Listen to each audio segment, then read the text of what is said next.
Here are a list of structures to palpate for this case. We'll start off with the spinous processes. I'm going to find the iliac crest and come medially until I find the spinous process in line with that. That one's L4.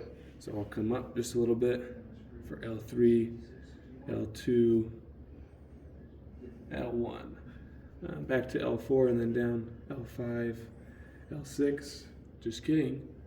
S1 and then S2. Underneath and along that path through here, we have our facet joints and transverse processes on the sides.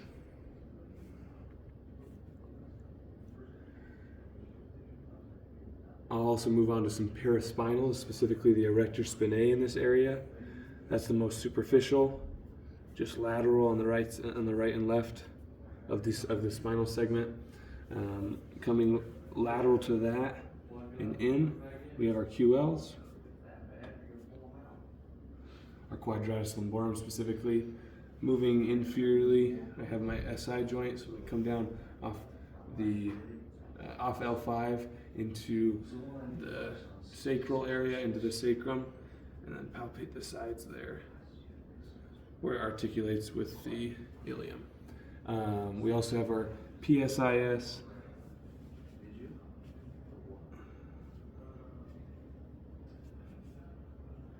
We want to make sure those are in line and symmetrical. Then we have our gluteal muscles. We palpate the gluteus maximus and lateral and to that gluteus medius, and deep to those the gluteus minimus. We also have the piriformis right in here, deep underneath the gluteal area.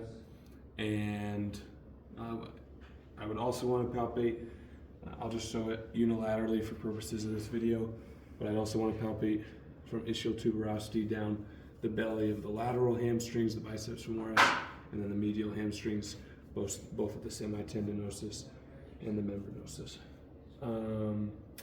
I'll ask the patient to move over supine for me. We'll palpate the iliopsoas, taking in the iliacus down to the psoas. Make sure there's no pain with that. Additionally, we'll palpate the anterior superior iliac spine. Straighten these legs out. And we just want to make sure those are symmetrical as well. And those are all the structures I'll palpate.